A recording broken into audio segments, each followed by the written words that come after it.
Hey, can I test my sound one time real quick? Yeah, go ahead. How's it sound to you? You sound good. Ooh, look at that background. I had to switch it up. Plus, it was so loud outside. I had to find a new spot. Okay, thanks. All right. Yeah, we'll give it a few minutes and let everyone kind of join. Oh, so you can see it. I can see it. I don't know. Can you see? Yeah. You can? I'm on my phone. There's For 14, some reason, there's 14 my participants. laptop. On the bottom, it will say participants. Yeah. I don't know. 14 participants. Great. Panelists. The land got the exclusive, the post after the LADWP meeting. The timing of it was really amazing. Could you say that one more time, Annie? Oh, that that land got the exclusive, like the post DWP meeting, like how y'all feeling? Nice. Oh, yeah, yeah. Still riding high on that one. Yeah, sure. It's exciting though, because I'm getting hit up a lot to do more of these types of things where the premiering the documentary, and it's just such a resource that it exists on its own. Like, you know, people just share it and they tell two friends and they tell two friends, unlike other projects that aren't that accessible. So YouTube. Yeah. This was supposed to happen today at the LA State Historic Park. We had organized, these were going to be a series of conversations at the park, and I'm so grateful that Oscar kind of immediately allowed us to change the format, because like you said, I think in the end, so many more people can access, and like the way you were talking about even, I mean, how incredible it is that politics are playing out in these kind of interactive forums and using Zooms and things, and how many more people can engage in that way, I think is so exciting. Yeah. Yeah, I'm sorry we weren't all able to meet in person. It would have been really nice there. I can imagine screening in the park would have been amazing. But it's also, I'm so happy, Kris and Jolie, that you are able to join us, and that logistically this is possible really to connect both ends of the aqueduct and to kind of all be here virtually at the same time. It's really cool. So Yeah, thanks again. good to be here. Yeah. Well, it's 9 o'clock. We'll give maybe just a few more minutes for people to kind of keep trickling in. I missed you, AnMarie. I miss you. I know, I'm so busy. It's like my program's like just kicking my ass. But I'm out here to do that good work and keep building a coalition of folks out here that are aware of what's going on with water with y'all's end. Like, there's just so much water work, and then how we're doing a lot of river revitalization. So just trying to stay on top of all that planning. I feel like, oh, I just miss being around people. And even before this COVID stuff, I was just very isolated because I'm living in the West Side, which come and visit me, because I mean, I have a bigger place now, but it's just been like crazy busy. Your last place was cozy. That was Girl, it was a garage. But please it come. was great. Yeah, me and Michael are we're more settled out here on the West Side, but it's just crazy busy. Well, you're amazing, and I'm proud of you. I'm excited. Once this is lifted, I'm definitely heading up there and want Michael to just be out there and appreciate, because they're the next generation that's going to take on this fight, and he needs to learn from a young age, like, how precious our lands are. Yeah, I'm moving to Lone Pine. So I just got a 1-bedroom there, so we could go out in the hills, and you guys can stay with me and I could show you around. There's trails that I've never been on there, so I'm like excited to be able to be there. Are you going to be close to Kathy? Yes. Everybody so keeps exciting. on telling me that. They're like, oh, well, you're closer to Kathy. I'm like, what am I, joined at Kathy's hip? And I'm like, yeah, kind of. Gotta learn what she knows. Right. That's cool though, because it's like closer, but yeah, it's still Yeah, since I'm on the stewardship board, you know, for the Alabama Hills, and it's important because we need Native people instead of just old white men all of the time. And I'm there all the time anyway, so it's like it makes sense. they're like, damn, she moved out here. It's an hour away.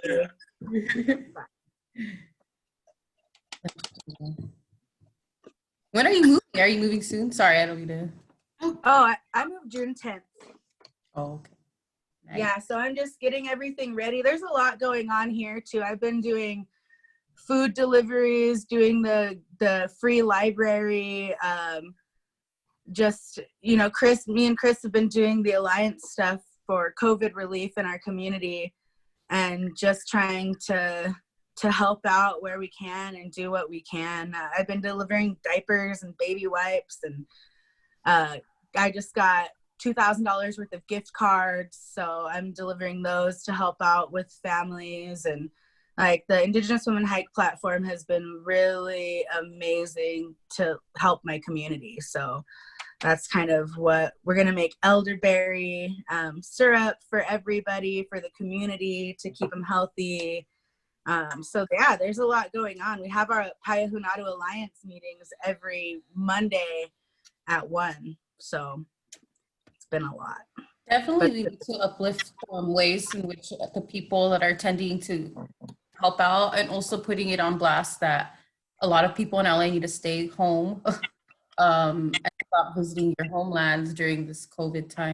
So yeah, try to put the word out, and there's a lot of hate that comes along with, you know, like with that, but it's also really important. But I haven't even been traveling our trails, you know, and been out on the land because I'm trying to be respectful.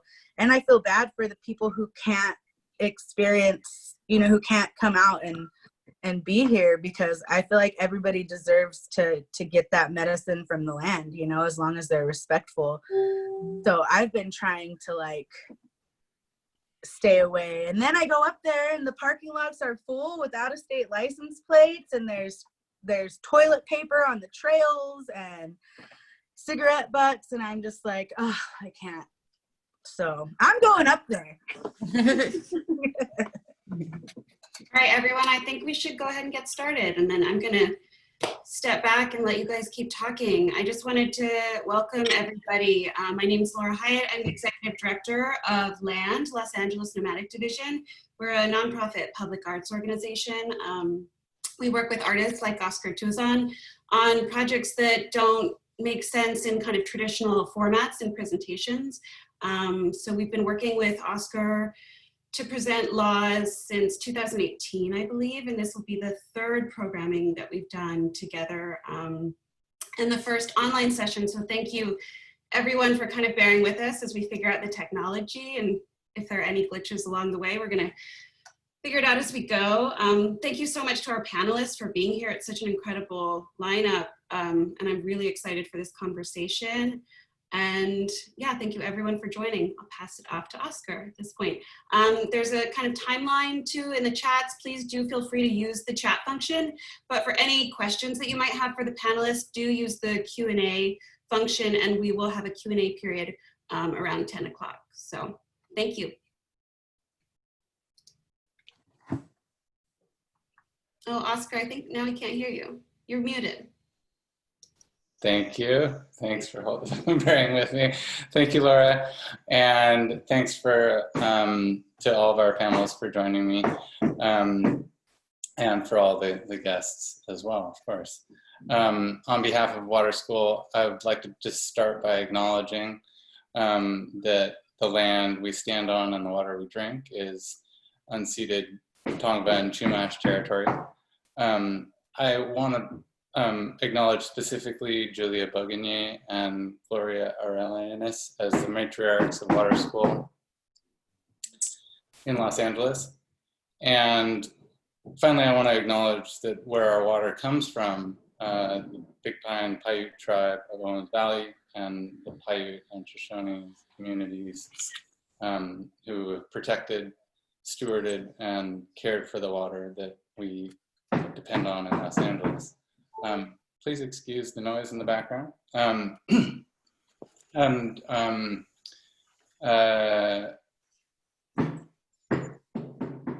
also want to acknowledge all the other artists that have worked on this issue around water, particularly Lauren Bond, who's worked with the Metabolic Studio, has connected Los Angeles River Basin to Owens Valley and Owens Lake. And of course, we're all here today to celebrate AnMarie Mendoza's film, The Aqueduct Between Us. Thank you, AnMarie, for being here and for bringing us all together here today. You're the reason we're here, and I will.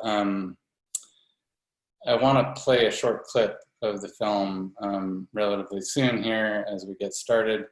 But AnMarie, I thought to start off, if you could just speak to how your journey to make this film began.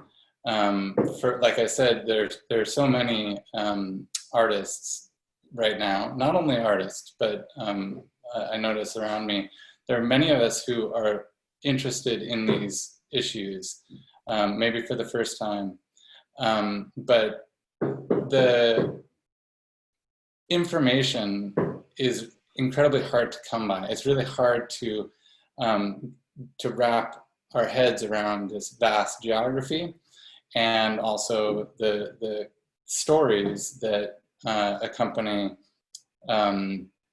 this particular water resource that we depend on. And so if you could just talk about your own journey, how you came to this and how you put all of this information together in this one amazing film. Thank you. Just thank you to all the guests for coming out and taking time today, and obviously lending their voice to the overall project. I guess this project all started when I was born. I'm a Tongva woman, and I didn't grow up really understanding my roots as being a person that was native to Los Angeles. I grew up in, it's hard to talk about, but I grew up in poverty. So the culture I grew up around was just survival and making it to the next week. I decided to understand my roots once I had my son at age 15.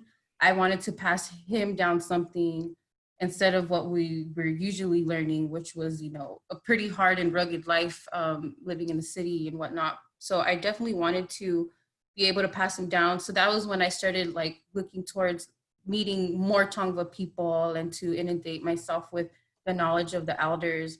And it wasn't until I transferred to UCLA from Citrus College that I was able to meet Nunu people. The first person I came in to actually talk to was a man named Ray Hunter from Lone Pine. And he came to a class explaining their position. And at that point, I didn't even know where our water came from. And just to hear the injustices that had happened on behalf of people of Los Angeles, like really got to me, because not only were the Los Angeles Department of Water and Power stealing water from them, but they were doing it under the name of, well, we're doing it for the people. When, you know, growing up the way I grew up, I never had any type of water education. I can't remember at any one point in time in my K through 12 or even my community college where we talked about water.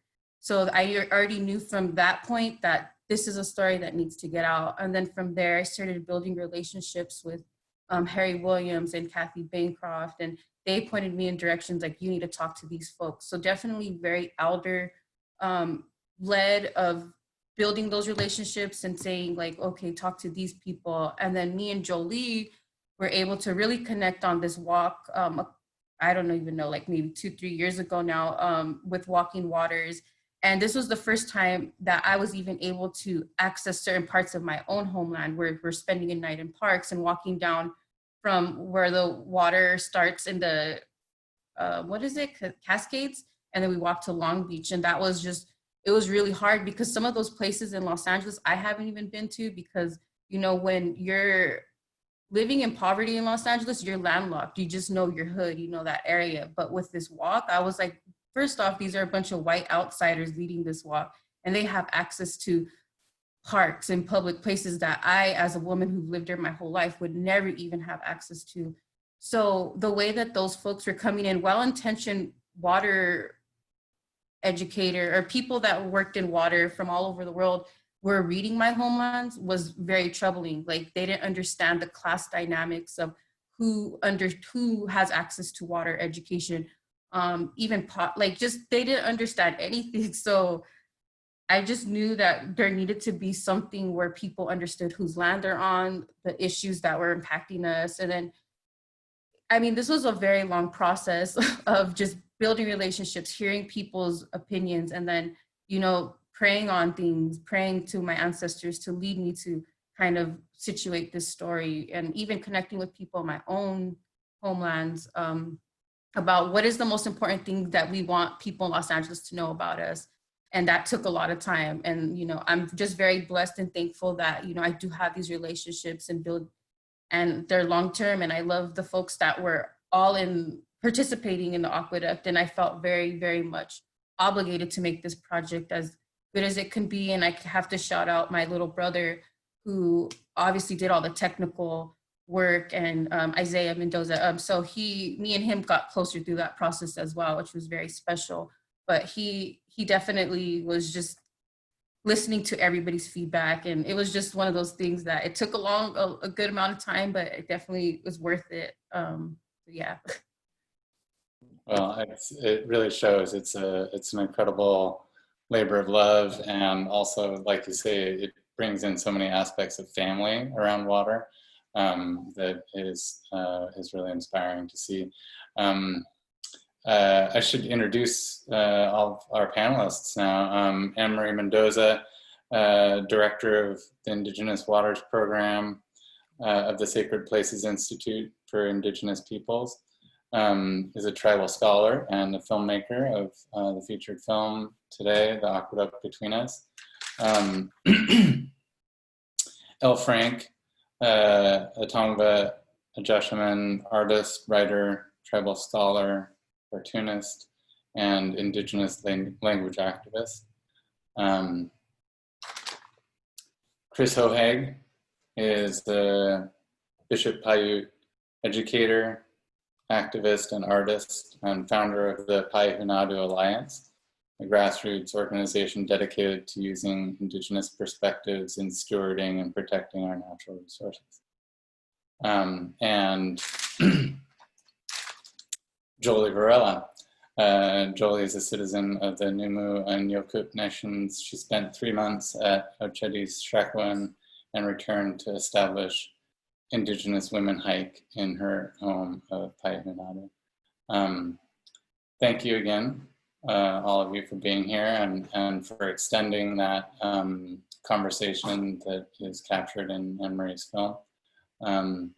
So I thought now I will actually try and play a short clip from The Aqueduct Between Us, and then we can get to individual questions. So I'm gonna share my screen and see if I can figure out how to do this. Bear with me 1 second. Okay. Oops. There was so much life in this valley. Explorers that came here, they actually wrote that these people have the perfect place. They shouldn't be disturbed because they live in paradise. And we felt that way. We had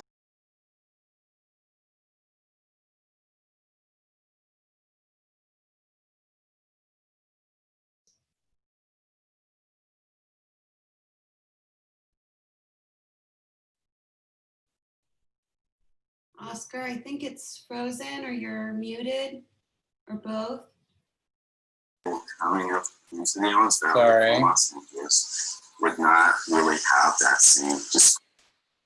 Is it frozen? Yeah, still frozen. Okay, let me put it in theater mode, sorry. Prefer to call this place, but it is what our Is that better? because it was a place of flowing water. A word for water is paya. Paya is culturally significant to us because it's life. We believe it's a life force.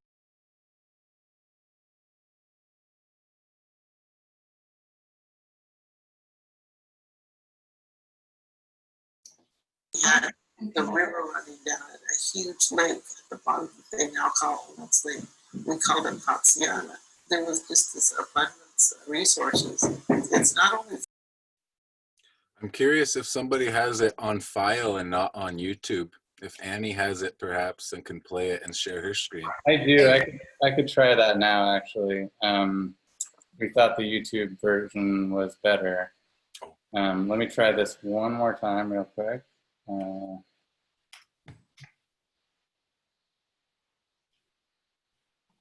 Sorry about that, everyone. The entire film is in 5 parts. It's on YouTube and can be watched in entirety on YouTube. I'm going to advance it here a little bit and try to share the screen with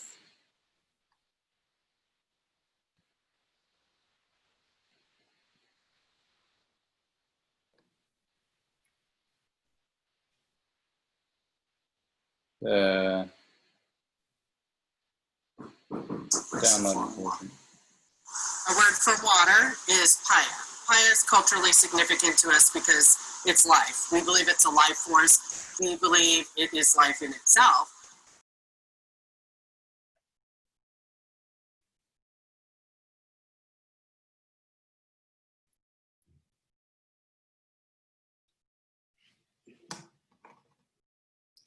It muted, I think.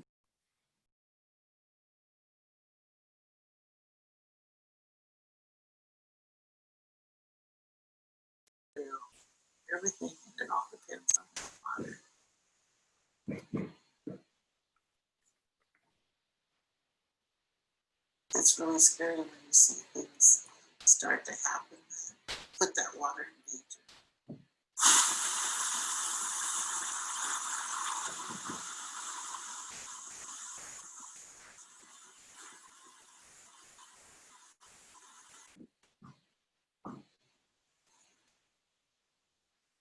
Sometimes I call them Los Diablos, the city of angels, but they don't act like it.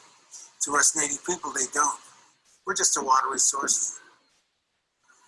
Most people in LA don't really understand where the water's coming from. They just turn on a tap. Nobody ever tells them that most of it came from up here. They literally suck the life and the color out of this area. Because LA would not be LA without this water. We're just in their way, because if they could, they would turn this place into a desert.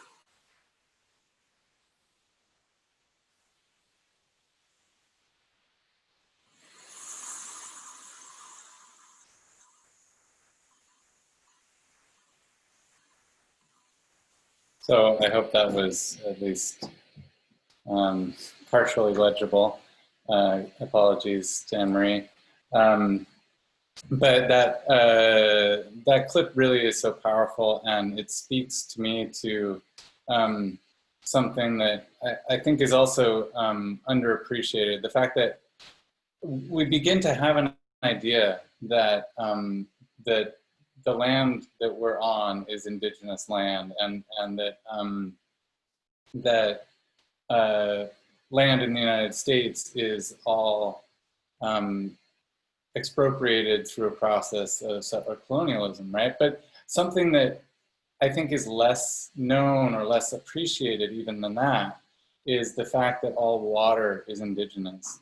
And El Frank, I wonder if you could just speak to the idea that that water use is a product of the colonial legacy.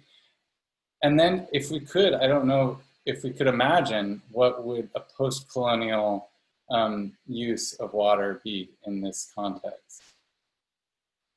Colonial use of water. It's a real simple story, you know. Everyone knows that water is life, even the people who came and sat on us. And with the fences to stop us from, you know, the oak trees, there were fences and not allowing us to access water. And there was enough water for everybody and everything before people came and said that the water belonged to them. And you take the water, you take the land, you've got the people by the throat. And that's just what happened. Is I can't make it any more simple than that. And here we are still, you know, the water is, we get other water that's from uranium mines. We get this water that's this. We don't care who or what condition the water is, as long as more people can come in and make more money, and we can say we're the whatever largest state in the world, you know, we're the largest city in the world, one of what, 3 or 4th city in the world. I mean, it's all about, it's wrapped up in the same falsehoods, you know, the same things that, and now we don't have access to something as simple as water. And then when we look at the story of water, well, whose water are we taking so that we can survive? And it turns us into them. You know, it changes us because we're ignorant. And then when we become knowledgeable, then what can we do about it? So it's really a well played out trick, taking the water, taking the land, you know, and doling it out. You can't make your water bill this month, you know, that kind of thing. And never thinking about the people who have no water on the other side now, what it changed for them. Sorry, I got mad. You said colonial. I went crazy. Thank you. Yeah, I think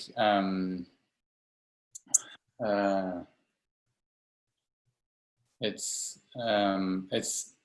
a story that I think we're only now starting to realize the true repercussions of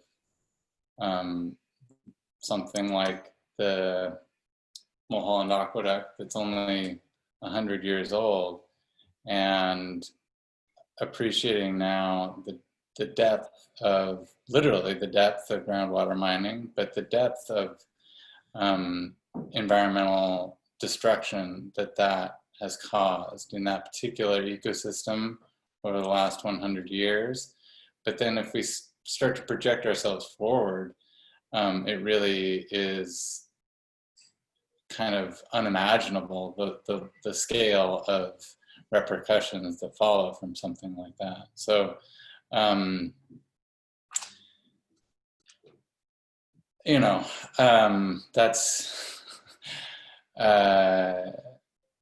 it's hard to imagine a way to rectify or to reestablish some kind of balance with an ecosystem.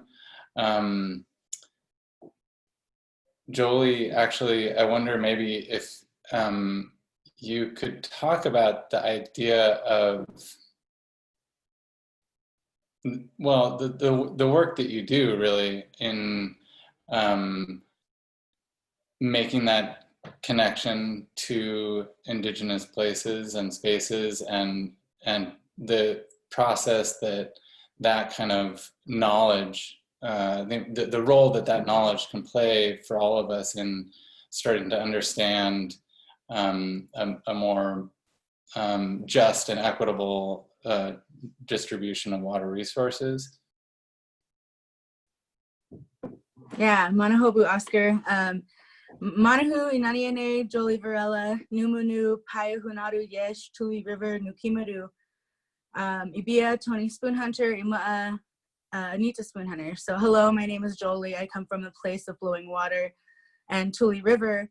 My mother is Tony Spoonhunter and my grandmother is Anita Spoonhunter. And I would like to start off by saying thank you to AnMarie for her enormous labor of love. I know that making this film and just all of the work you do in general has a lot of emotional labor attached to it, and a lot of times it hurts to do this kind of work. So thank you, sis, for doing it.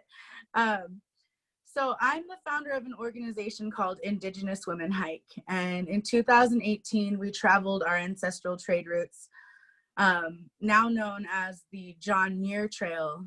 But we traveled our ancestral trade routes under the American Indian Religious Freedom Act.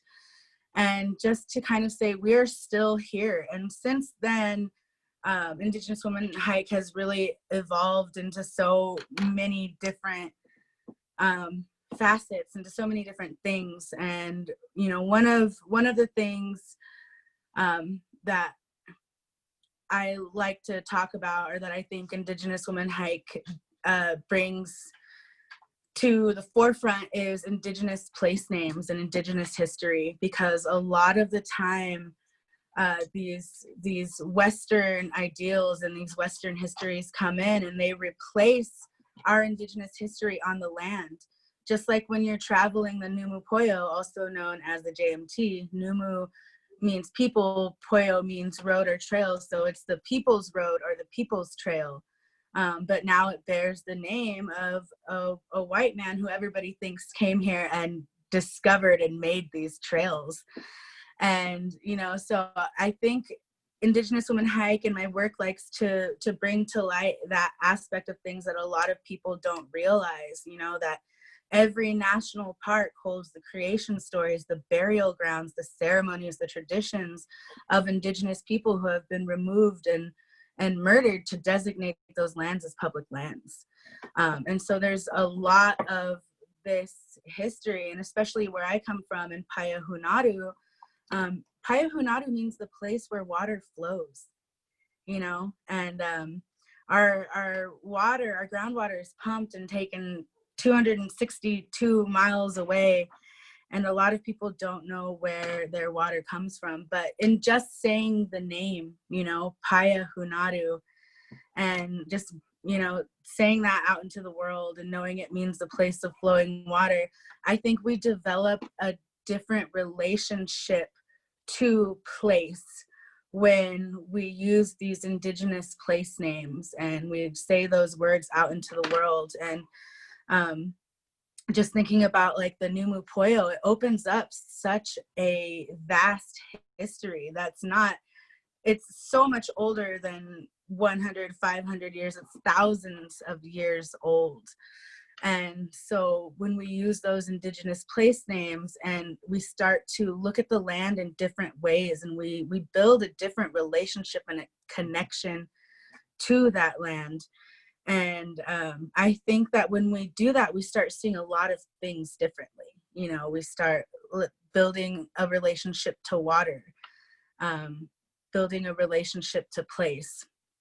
And so just, you know, by using our Indigenous place names, and, you know, by that helps us to learn the history that has always been there, that will always be there. But again, it just helps us develop this different connection to land. And like I said, I come from Payahunadu, which means the place where water flows. And I didn't even know that until I was older. You know, I wasn't taught that when I was young. When I was young, even living here, I wasn't taught about the history of water being extracted from Payahunadu. I just grew up with people saying, screw LA, you know, and with that kind of narrative, but I wasn't really taught why. And so once I started developing that relationship to my homelands and learning the place names, a whole world of history opened up for me. And it just has helped me build this connection, and it's growing as well. And that's what I like to think, the kind of work that I'm doing. But like I said, it's just ever evolving. I don't know if I answered the question. I just went off on a tangent. A great answer. Thank you. Thank you. I really appreciate that. The place of flowing waters, Payahunadu. It's something I think that we all need to learn at this point. And if I could now turn to Kris, we know now from archaeology that the Owens Valley has been irrigated for thousands of years, that there is a physical record of irrigation in that place. We know from oral history that the role of head irrigator was a culturally and politically significant role within Paiute Shoshone societies. And so we start to have, again, just a very partial glimpse of what the idea of Indigenous infrastructure might be. And I think clearly a big component of that is time. The idea that this sustainable practices that were used by agriculture and Indigenous use of the land in Paiahunadu for generations has a much longer history than extractive groundwater pumping that we're practicing now. And Kris, I wonder if you could just talk a little bit about I don't know, the unknown histories of water and the possibilities for a kind of revitalized Indigenous infrastructure. Do you think there is some? Thanks, Oscar. Manahu, everybody. Inani Kris Hohag, Koritatsi Noba, Ninum Nani at Paiahunadu Nu Agimana. I'm Paiute and Shoshone. I'm also a descendant of the Mona Lake people, Kazetica up that way, about an hour north of here. Enrolled in the Bishop Paiute tribe, and Bishop is the largest tribal community here at about out of 5 in the valley and 7 in the Eastern Sierra. But we're all essentially, you know, relatives, and the history of that was interesting. How each family went to each reservation. You know, it's really it was kind of like case by case basis at that particular point in time. I like how you put that Indigenous infrastructure, and I think we have to think about that quite a bit right now, because a lot of the structures we've seen throughout our lifetime of this society are really breaking down before our eyes. And it's important to think about our Indigenous infrastructure that was rooted in these natural laws of nature, not man. And I feel like we're blessed to see that in action up here. I mean, I feel like we're one huge earthquake away from these man-made structures being crumbling. We had a 6.4 yesterday, not very far from here. And these are things that we're in the time of noticing earth changes and earth speaking, and why we have to pay attention to our ancient traditional Indigenous knowledge. Like Jolie said, you know, our particular generation, we grew up without a lot of this information until we actively seek it out. And I think we're doing our best with everyone on this panel and others not even here today that have been trying to get the word out and educate for years now. And I feel like we're cresting upon some type of tipping point, you know, of people's awareness and desire to make a change for the better. Yeah, when you mentioned the irrigator as like a political and, you know, practical leader, it made a lot of sense when you think about the power of that water to influence everyone's well-being. And it really reorients your idea of power, I guess you could say.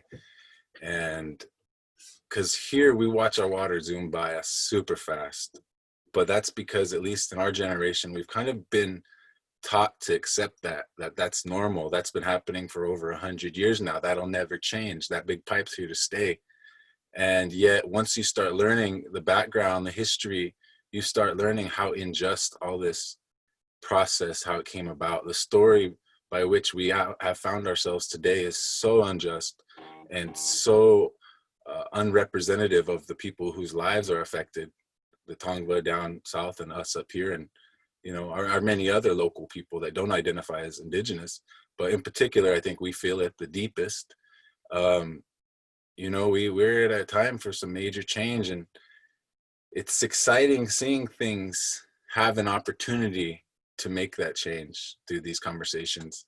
You know, before it goes out of my mind, I know you mentioned earlier, you know, we're kind of like trying to find our way into this future. What are we going to do next? And I mentioned something to the standing committee yesterday that I want to put out here because I want that idea to float out there, and maybe we'll do something with it. And that's the idea of an indigenous land tax for these waters that are taken from here.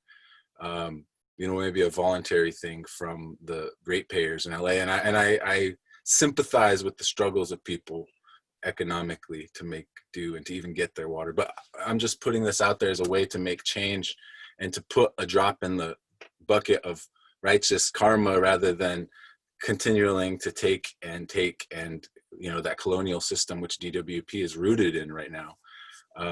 Until they acknowledge their foundations of their origin story, they won't look at the truth that is us right before them speaking these words of truth. You know, what needs to happen.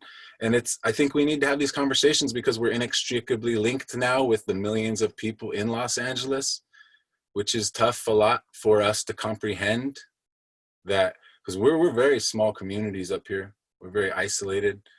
A lot of people have grown up here and never left. And if they left, they came right back. There's a lot of connection in these lands and waters, but it's hard for us to comprehend the population that is in Los Angeles.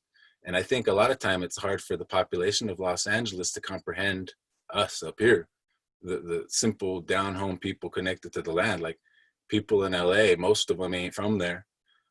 Most of them have no concept of being from there. And I don't know where they come from, but the system that brings them there doesn't really allow them to think of that ground level stuff that is us, you know, relying on these lands up here and down there. So it's, you know, I hope we're going to get there because LA is just an interesting animal that I rely upon our allies to help us understand and communicate with. Because right here, all we can do is do our role, which is, you know, being the best descendants of our ancestors that we can be and maintain that fight, maintain that spirit and get to the truth and share it. And so that's how we see we're doing it, living, following our elders' paths before us, Harry, Kathy, Monty, many others who've put time, years, their whole lives into these things.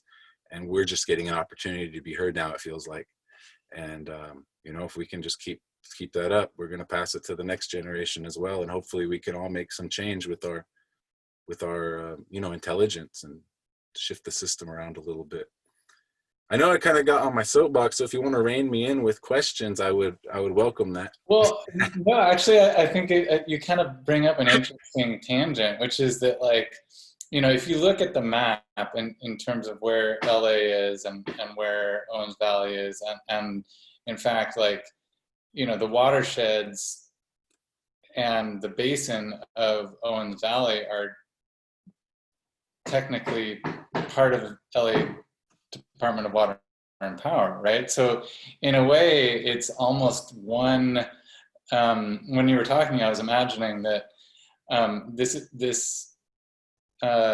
these two places connected by the water are actually one urban form. You know, that, like, if you think of LA County actually extending all the way to Owens Valley, start to have an idea of the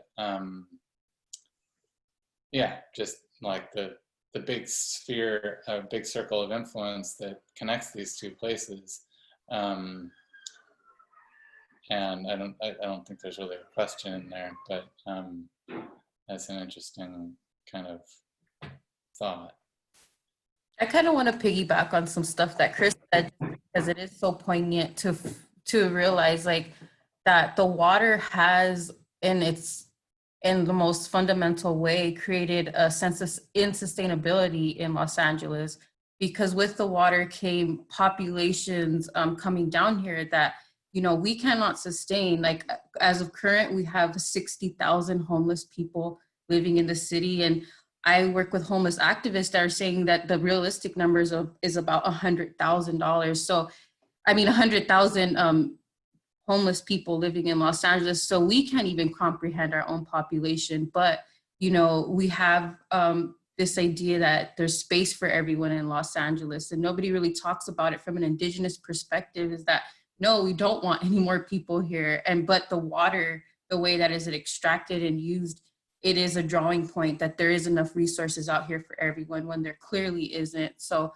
I just wanted to piggyback on that, just because I think that it boggles my mind of how unsustainable we are. And even in the conversations that we're having as planning the urban future for Los Angeles, that word gets thrown around all the time. And they don't mean sustainability in the sense of what is going to keep people living. It's economic sustainability. It always comes back to the money issue. It always is about development and bringing more folks in and bringing just ways of life that aren't conducive to life.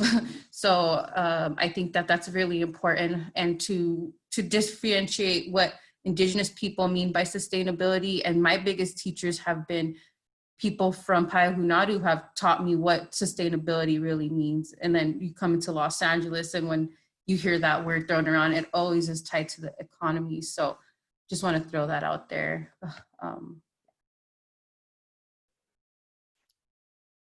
Thank you.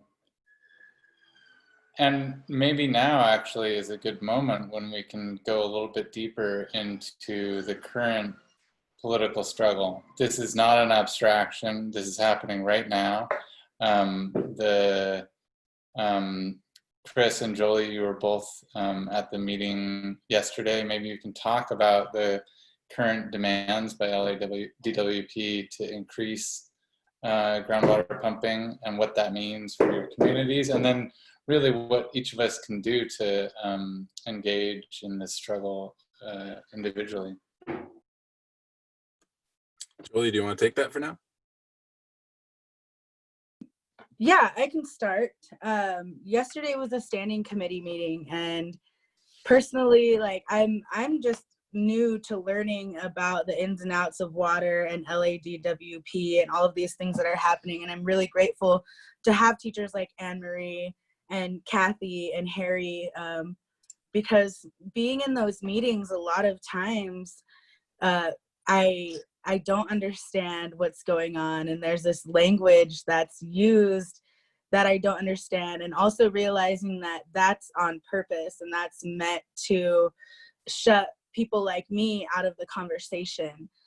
So just keep on showing up, and once in a while you will hear something that you understand, and those moments are worth it. But yesterday was a standing committee meeting, and LADWP is proposing to pump the most groundwater that they've pumped from Payahunadu since 1991, I believe, and it's like 75,000 to 93,000 acre feet is proposed to pump, and last year they pumped 53,200 acre feet from Payahunadu, and it's just what we're trying.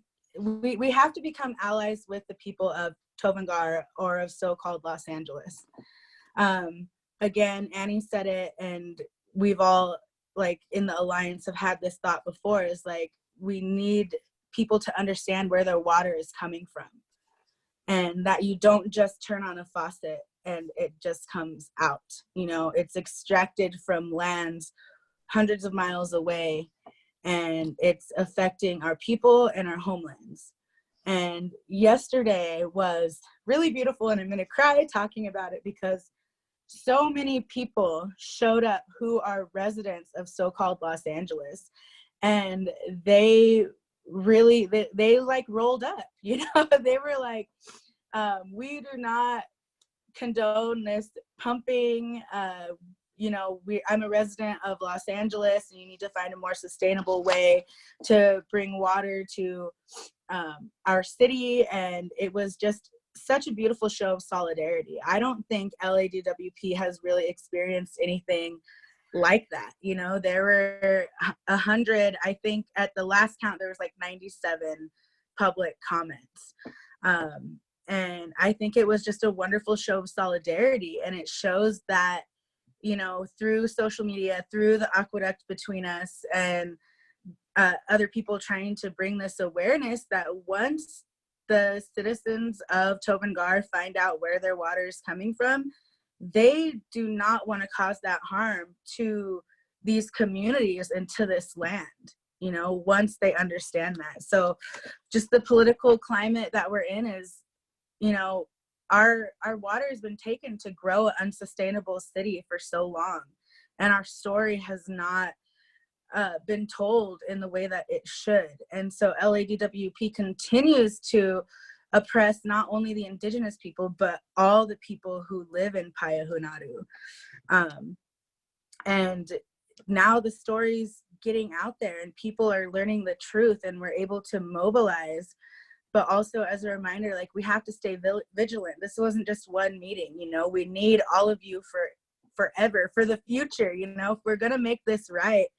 And, you know, I just think of my own ignorance of not knowing and having this idea that I hated Los Angeles. You know, I'm a small town person, but I will really say that my relationship with AnMarie is something that changed that. When we went on that walk from Sylmar to Long Beach, and we went on that walk together, and you know, the city of Los Angeles rose up around the Indigenous people there. And, you know, once I started building that connection and understanding that, it really gave me a different relationship to so-called Los Angeles. And that's what we need to do. You know, we need to build a relationship with water and with the land, and that's going to make people stand with us even more. And we need to take down LADWP. Kris? Yeah. Yesterday was a great turning point, I thought, in giving us a push to keep doing what we've been doing. I definitely felt the extra wind in our sails, in particular with every comment that came from a LA resident saying, "Not in our name, will you keep doing this?" and charging us for it at that. Because, you know, people don't understand that the tribes have received zero compensation, let alone stuck on these tiny reservations. You know, which is, you know, everything's relative. We're super wealthy compared to tribes with nothing, but you know, we have context. We know how these things have come about, and that's why we are focused and try to bring that light of that injustice, because these things came about in such a sneaky, unjust way. So, you know, it's empowering to see LA residents wake up and stand with the Indigenous people at both ends of the pipe. And I feel like moving forward, just keep the momentum. I really do feel like we caught the department off guard quite a bit, and to know that that ain't gonna stop. I really want to tell them it's just going to keep growing, because it grew throughout the meeting, and it will keep growing from this gathering. And every time we continue to talk to the people in these ways through Zoom or events, so appreciate all the organizers here. Every time we're able to share the story, people are literally waking up. We're just like water. You know, we're affecting one another. And it's a beautiful thing to see, because it makes you feel like there's progress. You feel the ebb and flow and the ups and downs, and it felt like we kind of crested a peak, and things are rough in the big picture, I understand, but this felt like some change in the midst, like there's some space for something good to come in, you know? That's really great. You know, that's something we don't hear a lot when we're talking about water politics. And we usually there's some progress, and it's important, I think, to keep that the momentum and the optimism that this can be affected by all of us. So thank you, Kris. That's really great. Frank, could you maybe jump in here? Sure. Yeah. Thank you. On what they've all said, it's a truth that we're drinking the same water our grandmothers drank. And so it's not a Tongva and Owens Valley, you know, Paiute issue. it's an issue of the earth as a living thing. It's not a resource. We call it our mother. We're not fooling around, you know, we're not, oh, that's our mother. You know, no, we understand the nourishment. And so we have this bigger, taller order. And as they talked about, generations have tried and tried and tried to stand up against this pipeline. And now there's that rock Sisyphus is just pushing up that hill again, you know. Everybody is all happy. You know, I was at Standing Rock. People were at Standing Rock. People who couldn't go to Standing Rock say, oh, I wish I could do something. Well, you can. You can understand, you can listen, you can talk to 10 people, those 10 people can talk to 10 other people. I'm not saying everybody should get out of LA. Well, I could say that, I should say that, but I'm just saying that when there are, you know, people say, oh, I hate that I can't water my lawn this week. Well, do you hate that people are out there in the desert and they don't have the plants and they don't have the life that Creator has given to them, that they're supposed to maintain this? How can they maintain what creation has given if we're willing to just water that lawn so it looks pretty? You know, we put some more chemicals. There are simple things. Sure, you have to bathe, you know, but there are ways that people can actually physically cut down on water usage while we're busy making plans and figuring out how to make this a more just place. Otherwise, you know, all your talk about rise up and we the people is for nothing. If you can't start with something as basic as water, as basic as water. And just because we can get this water, should we? You know, I don't know if that was hopeful. It sounded more angry than not, but it's the reality of we can pretend to be awake. You know, we can, those of us who are Indigenous, we can take on Native names and wear long skirts and dance. But if we don't actually do something other than dress ourselves up and rename ourselves, then we are still part of the problem. Then we are still heavily colonized. And even the people who are not Native, who have come here, you are colonized also. You must decolonize your mind. I always think, oh, it's me who has to decolonize my mind. It's all of us who have to decolonize and look, instead of becoming colonized, look at becoming humans and how that relates to this planet and how we relate to one another. And it's that simple about the water. It's that simple. You don't, just go ahead, don't drink some water for 4 days. You know, Right. Yeah. But if you don't recognize the Indigenous more than, oh, let's do a land acknowledgement, then you're just playing a game that we can't afford to play with you any longer. I was going to say, I know AnMarie can speak more to this, especially when we were on our walk, that it's typically not the low income families who have like the most water use. They're the ones that are conserving, and it's the wealthy people. And I will say, on our walk from Sylmar to Long Beach, my first day on the walk, we came down, I think it was from Tree People, and we were walking through this wealthy neighborhood, and I saw LADWP trucks, but we were walking through this wealthy neighborhood with big green yards and trees and all of these things. And and it was a really emotional moment for me, because the water from them watering their lush green front yards was pouring down their driveways and pouring into the street. And to know that water is coming from Payahunadu, that water's and to see what has happened to this valley, you know, and then to see that watering these wealthy people's yards and flowing into the street was really emotional. And it's just like, that's what's happening, is like the wealthy are filling their pools and creating these like ornate landscapes in their yards, and they're the ones who aren't conserving. And probably we could just direct this message, or this part of it, to AnMarie to talk more about that, because I think that's something that people need to hear.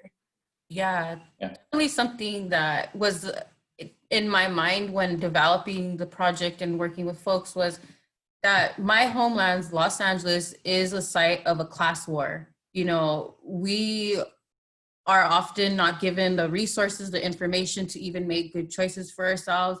You know, I grew up in an environmentally racist area where, you know, our air quality, our water quality is so low that we have to still water because we don't take care of what we have. But then you move into another city and it's totally different. It looks like the Garden of Eden. Like even when we had a drought a few years ago, those folks were not pushed to make the water conservation effort that everyone else was. It's oftentimes that the DWP and these other water agencies put all the focus on teaching us poor, dumb people to save water when we're not the ones that are exploiting water in that way. It's commercial use water that they need to cut down on. And also, as far as like wealthier cities, they need to be shamed for having the kind of, you know, lawns that they have, because I know in the hood we don't even have green space, and if we do, we are pushed to, you know, change our lawns and to do different things. And it's like, is that same effort being pushed onto other communities that actually use water? I'll tell you right now, no. And this is, you know, going back to the meeting yesterday, in my public comment, I wanted to remind the city that we just passed Measure W. And Measure W is all about taxing homes to create infrastructure here to depend on our own localized resources. So we just passed Measure W, and that's a lot of funding to create like stormwater capture, because as of right now, I think we only capture or use 2% of our own water here in Los Angeles. I don't know if the number's gone up, but it's like, how are you asking to extract more groundwater pumping from Big Pine when we just passed this tax to start depending on localized water? So the money's starting to be there, and now we just need to make sure that we're vigilant in pushing the BWP and any other agency to start building the infrastructure that needs to be there, so we do not depend on non-local resources. So I think that's very important, that there's all this politics and policy being pushed on the citizens of Los Angeles. And mind you, in case people do not know,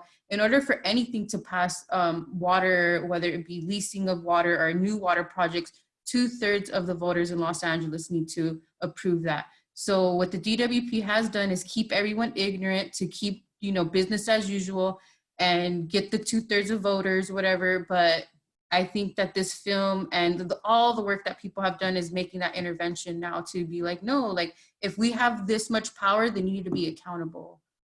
So yeah, I'll get off my soapbox now. Thank you, AnMarie. No, seriously. And, you know, I think you touched on something really interesting at the end there, which is that in Los Angeles, all of our water is imported pretty much. And it's a big proportion of it is imported from Payahinadu, but that's not the only source. There's also the California Aqueduct coming from Sacramento and the connection to the Colorado River. And so when you start to kind of look at the true sphere of influence that Los Angeles has, and our thirst for water extends over a geography that's really vast.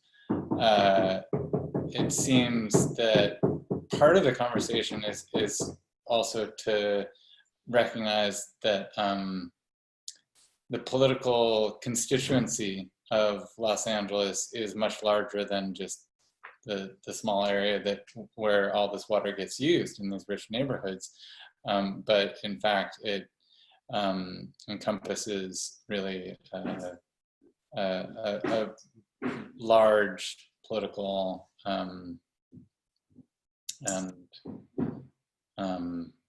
physical area. So I don't know if that's a question either, but well, you're talking about some of our water, you know, I mentioned earlier, through Colorado, it comes through uranium mines. So that don't think that somebody's bringing you water, you know.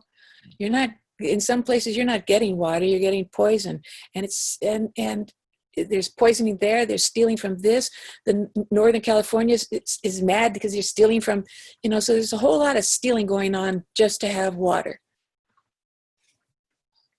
and a whole lot of poison also, you know. I mean, I think some of us are aware that I think it's Crystal Geyser pumps water from the groundwater of Owens Lake, extracts the arsenic, makes arsenic ponds in those areas, and so, you know, the whole production of bottled water is in itself a process that continues the environmental degradation and poisoning of these lands. So the more that we know, the better we can be informed about how to use water, I think.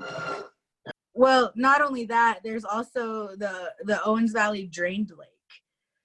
And a lot of people call it the dry lake, but I've been told by some elders to call it the drained lake, because when we say drained, like, it was drained. It didn't just go dry. And what is it? The largest dust pollutant of like PM10 in the so-called United States. And that was drained within less than a decade, you know, and that dust affects our relatives. You know, I have relatives and my mentor who, like, I very much I love, and she's affected by that dust. But not only that, she works on Patsiata, that's what it's called, defending, you know, I don't want to say what's left, but defending that lake that's been drained by LADWP to sustain an unsustainable city. And, you know, she has to breathe that air into her already compromised lungs. And this is what it's doing to our community and creating this pollution. And people, you know, a lot of people just drive by it as they're on their way up to Mammoth to go snowboarding, or as they're coming here to go hiking and camping. And they don't realize that drained lake there is a product of greed and a product of LADWP stealing the water. And as Harry Williams says, sucking the color and life out of the valley. Thank you, Jolie.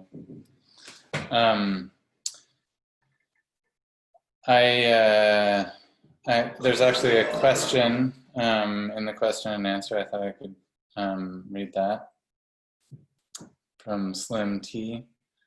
2 questions. 1, will there be another walk where a non-Indigenous person could attend? And 2, I'm writing from Joshua Tree. I am white-skinned, mixed race, Arab, queer person with a lot of social justice work. Out here in the Mojave Desert is already desert, plenty of plants though, just different from LA. But the water is obviously also a serious issue. Joshua Tree is filling up with outsiders as gentrification continues via the tourist platform. I'm wondering if you have an activist connection or suggestions on who is working on water out here. I'm a farmer type, so I think a lot about the land, water, food, interdependence with bugs, etc., and moving toward a more resourceful, mindful practice. But I would like to be part of a larger activist platform and support Indigenous folk doing work out here. Thank you. So if anybody wants to jump in on that. I will say that at the beginning of the year, myself and another Numu woman went to so-called Joshua Tree to do some hiking. And whenever we go to a national park, we always kind of grill the park employees, and we ask them if they know who the original stewards are, and we ask what's available in this visitor center that can direct us to that history. And actually in so-called Joshua Tree there, the lady who was working there had a lot of information about the first stewards. It's one of the better parks that I visited that have had that info. And I would try to, of course, do your Google search and find that out. But there is a woman I know who works with plants in that area, and I just know her from her IG handle. But start with a Google search of finding that out, and I'm sure whoever asked that question already knows that. but just to give you a little hope in that sense, you know, I was able to just ask a park employee about who the first stewards are, and they gave me that information. And then even sharing that on through Instagram, and people saying, hey, like, I'm from that area, and I met, I guess, a botanist, Elizabeth, I believe is her name. But you know, that's just one way to find and get connected with people who are doing that work. And I think you should do that everywhere you go, and always acknowledge that everywhere you go is Indigenous land, and find out who the first people of those lands are, always. And then do your Google search from there, and just do some research. Yeah. You can also quite often at museums or I don't know what to call them, places where tourists go out, you know, and there's usually an Indian or two hanging around. And that Indian is usually just keeping an eye on what the park is doing, you know, maybe they're paid, maybe they're not paid. And quite often that person is a language person, you know, or a plant person. So they will know about water and water people to talk to. You just have to find that, you know, figure out who the Indians are, the hang around the Fort Indians, because they're keeping an eye on things in a different way, and quite often they know what's happening. That along the question that you have about connecting. Yeah, and maybe someone who's in the audience listening has resources, could always add it in the chat. Thank you. Thank you all. This has really been just an incredible journey, and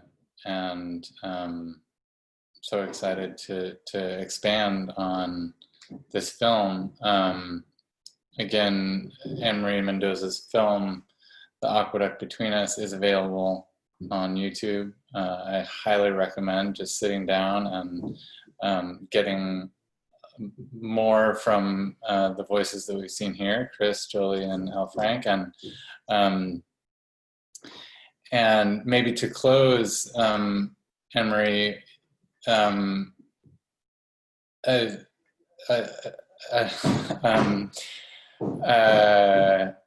curious. I don't want to put you on the spot. I mean, you've just finished this incredible film, and like I said, it really is in a lot of ways the definitive picture of our connection between Los Angeles and Owens Valley and these water issues. But if you could talk about your current work and how you could imagine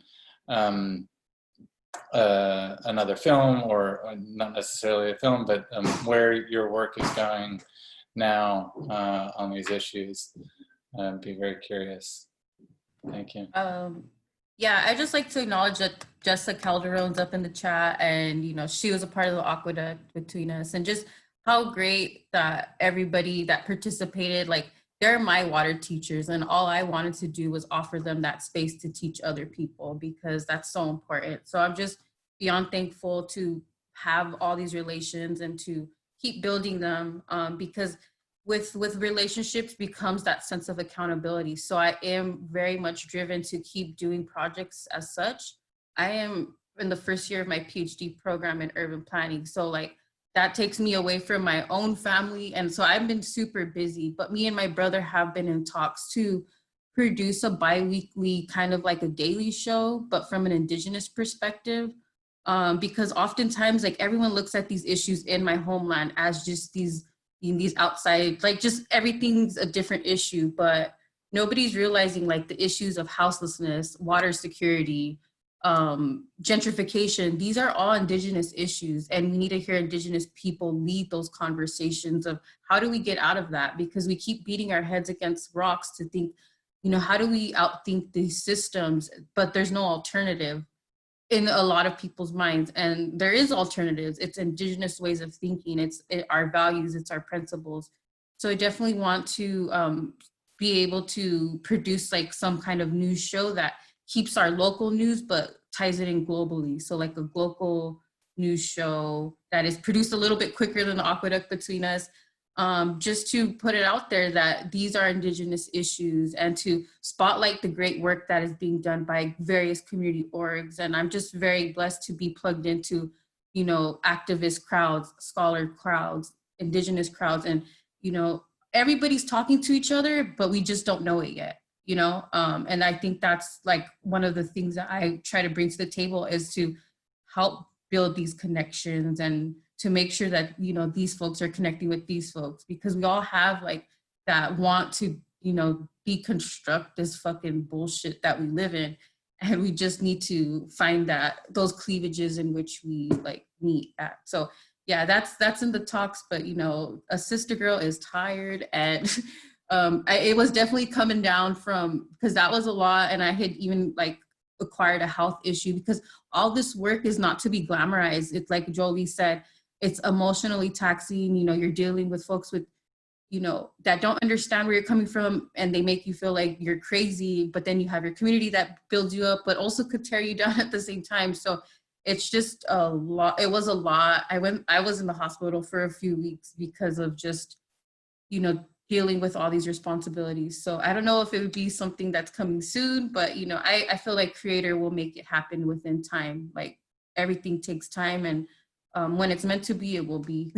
But just thank you, Jolie and Kris and Al Frank, for your voices in this project, because it's not my project. It's everyone's project. It's everyone's story. It's everyone's voices. I just was able to be like, okay, I'm directing it. But I wouldn't have a project without the people that taught me so much. Wow. Thanks, AnMarie. I just wanted to add before we wrap up that, you know, like you said, this is a project, because this is like a life's work, and we're just happy to be connected and have relationship to each other through the water. That we'll be doing this for the rest of our lives, project by project by project. Yeah. And so I want to encourage all of you out there who are maybe not panelists, who have the resources. You know, this is the work we're going to do whether we get paid or not. So I ask you to fund everyone here or other people that are doing that work. I know we aren't very good at asking for those type of things, but that's the world we live in to survive. So just a quick plug for everyone doing this work, that you support these activists and these people making change, and Native folks, Native groups, because you have to fund the revolution, even though we will survive regardless. Yeah, thank you, AnMarie. I just want to, again, like you and Jessa and the relationships that I've built in Tovengar, you know, and getting to meet Elle has been really amazing for me, and has really just changed the way that I look at cities, I guess, you know, because so I just want to thank you for that, and thank you for your hard work, and you're amazing. I love you. Yeah, and to everybody listening, you know, don't forget us in 1 week. Yeah. Because stay vigilant. We've been working for generation after generation after generation since my other ancestors put their foot down here. So just don't forget us, and because every drop of water, you're going to see us and hear us. Mm-hmm. Thank you, Land, for hosting us. Thank you. Nice to meet you, Oscar. Thank you. Thank you all so much for being here. This has been just amazing. I'm just now noticing a bunch of questions popping up. There are a few more questions. In the question last minute here, so I'll just read those out. And we can kind of wrap it up now. But first from P. Rodman, I've learned so much in this hour. Thank you all. Is there information that shows water usage statistics, such as average household water use by neighborhood? It would be interesting to see how household income correlates with water use in real numbers. Be well. Second from David Maturin. How does AnMarie think of her filmmaking practice in the context of her urban planning work? Is it a separate practice of art making or an extension of scholarship or activism? Very good question. And the last one, sorry to stack them like this, but Hello, Michael Pribich asks, hello, I'm listening to your insightful visions for the future. I want to support what you all are doing and put out there the idea to give the dominant culture, the white water user culture, an opportunity to participate and evolve. An example is the place names. This reminds people that Native culture exists.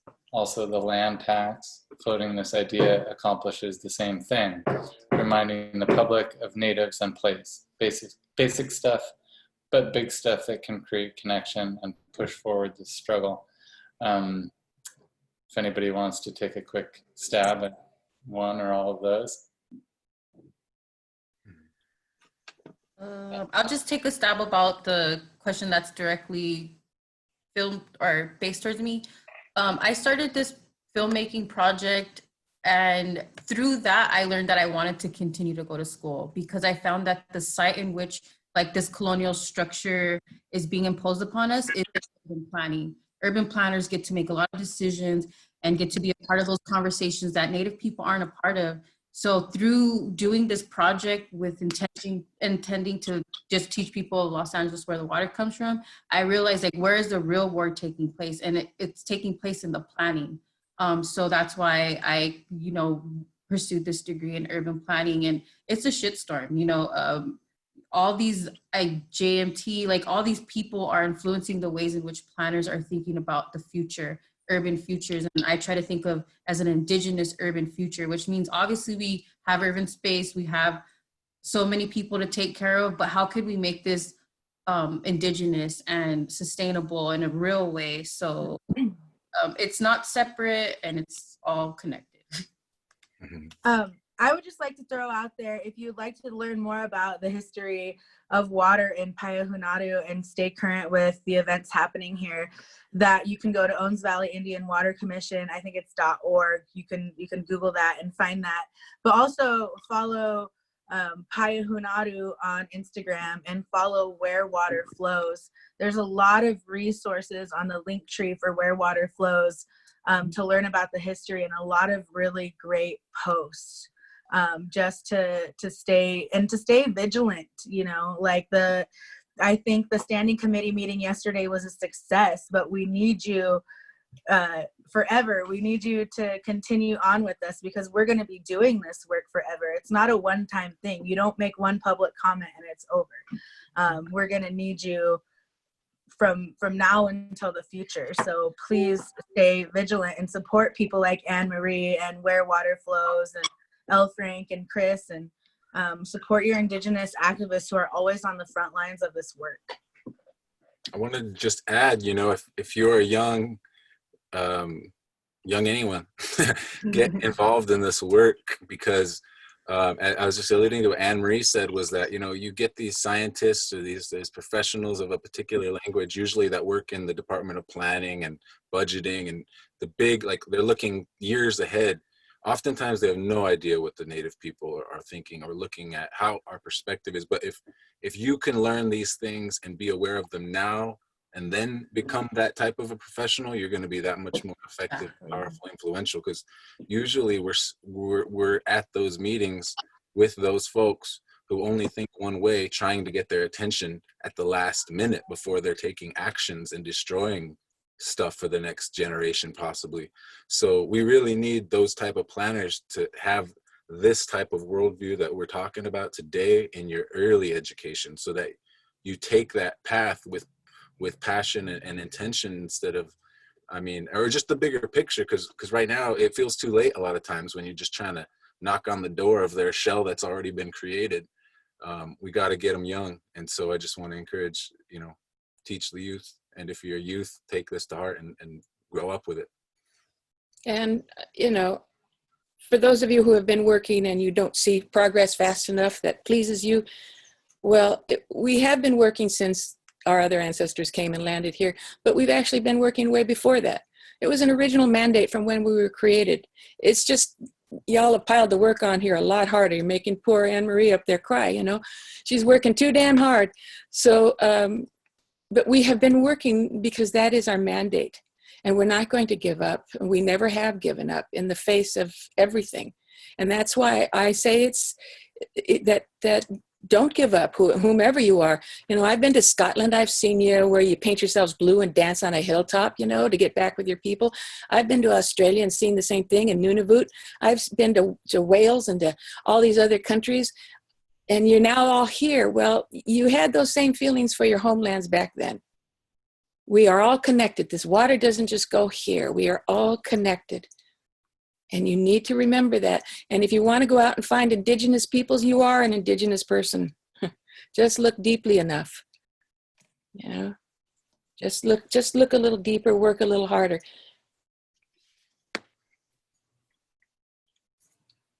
That's it. Thank you. Thank you, everyone. This is really a special conversation that we've had, and you heard it here first. AnMarie TV is coming soon. We'll be looking forward to that. Like a more of a Tonga TV. Tonga TV, whatever it may be. We're going to show up for it. Go follow the Aqueduct Between Us on Instagram, other platforms. Indigenous Women Hike. Indigenous Women Hike. And I thank you all for reminding us that these are not just a one-time show up. It's a lifetime commitment. So really appreciate you all. Thank you. Manahobu, Thank you, everybody. Take care. Bye. Blessings wherever you are.